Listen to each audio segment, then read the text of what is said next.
Flat Earth Clues, Part 5, The Status Quo. This is part of a series of clues that can help you get your head around both the design of the flat Earth system we live in and who has been involved in the deception to hide it from you.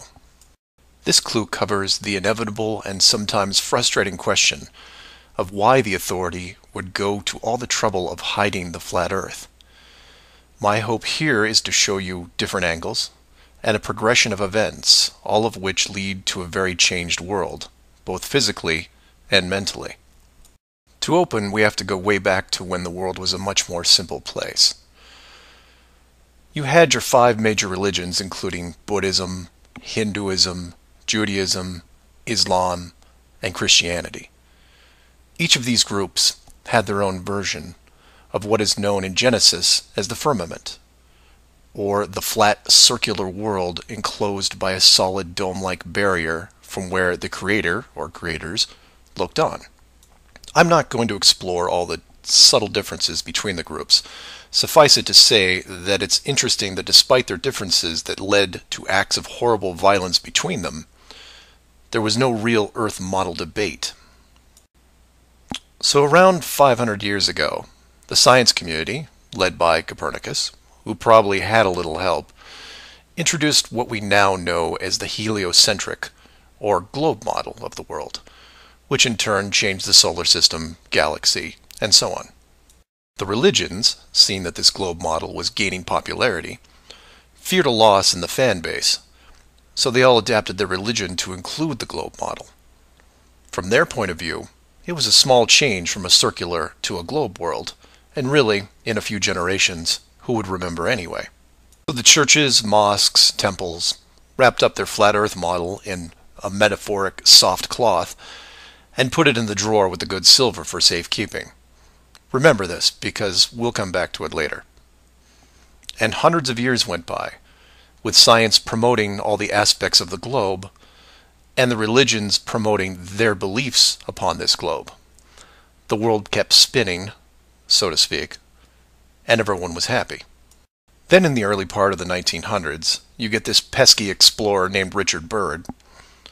He has family money, all the right connections, and secures basically unlimited funding and the government green light to probe every piece of unseen territory there is. It was inevitable, I guess. A young man who has an unquenchable desire to see all that there is to see, and then granting him the tools needed to accomplish this goal. He pulls a Truman and gets lucky, crossing the vast salt ocean, avoiding the icebergs, arriving at the frozen coastline, and he keeps going. He was never going to stop. One day, after crossing hundreds of miles of high-altitude ice and snow, Admiral Byrd sees it, a barrier. And to him, it's just a barrier, not the barrier. He is but a tiny speck in front of it. It stretches out on both sides as far as he can see, and straight up so far that he can't discover the beginning of the arc. The great explorer now has a new challenge, finding the shape of this thing. It's much like a blind man describing the elephant. Until you feel out the whole thing, what do you really know? If you look at the AE, or Flat Earth Overhead Map, you see the problem. To even determine the scope of the outer wall, you have to circle it. It would have taken months, if not years. You could use a series of ships going in opposite directions, or planes, but there are refueling stations that need to be built, and so on. His task was challenging to say the least. Admiral Byrd kept laying the groundwork of the great discovery until his eventual death in 1957. A year later, the United States and Russia found the upper edge. From there, the math was easy, and moreover, you could actually see the real world. Then, of course, there is the decision, or deception, depending on how you looked at it. The authority made the call to hide the actual shape of where we live, then sealed off the outer edge from prying eyes, and created the space program not only to reinforce the globe model, but to control it. There was really only one reason they cared about this, and it takes a while to process. So let's look at the immediate effects of actual disclosure and work our way up to the authority's biggest fear. For this exercise, we'll look at releasing the news today, instead of, say, 1958. While 1958 would have been easier, it's much more relevant and entertaining to explain it in modern terms. We start with a press conference by, let's say, the United Nations, who have discovered that the world is indeed enclosed in a giant high-tech dome of unknown origin and age.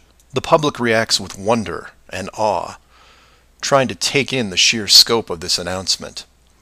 Facebook crashes, Twitter crashes, entire mobile networks crash. It's like hitting a beehive with a sledgehammer. News organizations around the world send teams to the outer edge to confirm the finding, and the general public is glued to their media devices. That's the good news, the excitement, the revelation, the positive shock. Then the bad news starts coming in waves, some of which you might not expect. The first is the immediate disbanding of NASA and all other world space programs, for obvious reasons. Most governments will secretly pardon these groups and keep them immune from class action lawsuits, the lawsuits themselves coming from NASA investment groups, claiming fraud. Regardless, everyone at NASA, despite their good intentions, is out of a job overnight. And this is where you would say, good, they deserve it. About time they stopped lying to everyone. Oh, but it doesn't stop there, because every contractor and subcontractor that are exclusively tied to NASA, they have to shut down as well. Fine, a few thousand jobs lost, no big deal. And the ripples continue to spread, some bigger than others. Observatories all over the world close their doors, and the reasoning is this. If you've been looking at the ceiling for decades and couldn't tell it was a ceiling, then what good are you? Every university in the world that has an astronomy or astrophysics program, well, they don't anymore. Stephen Hawking, his book writing days are over. Carl Sagan, no more Nova in syndication, I guarantee it. Those professors are going to have to retool their skills and be prepared to answer one giant question. How did you not see it? Weren't there clues? People start finger pointing, and it will continue for years. And still my fellow flat earthers will say, well, hell, that doesn't sound too bad. So some nerds around the world lose their jobs. So what? You don't get off that easy, is what. The finger pointing at the now defunct NASA will then turn to finger pointing at the government, who directed the whole thing. This is where we run into some dangerous ground, involving things like the Ark of the Covenant, the Holy Grail, and the Ring of Power. And you say, you lost me. I was with you until you started bringing up religious artifacts from movies. And you're supposed to be lost.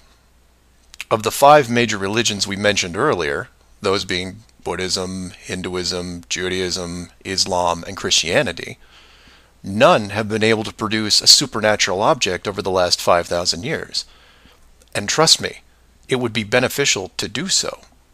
The Ark of the Covenant would benefit Judaism, the Holy Grail Christianity, and the Ring of Power, well, that benefits someone else. Maybe I'll leave alone for now.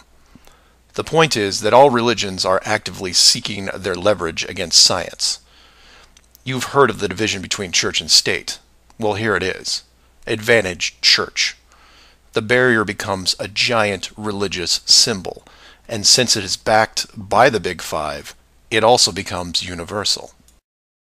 The Big Five then go into their drawer with the good silver and pull out this belief that was forgotten but not lost, and say, we knew it all along, and science lied to us.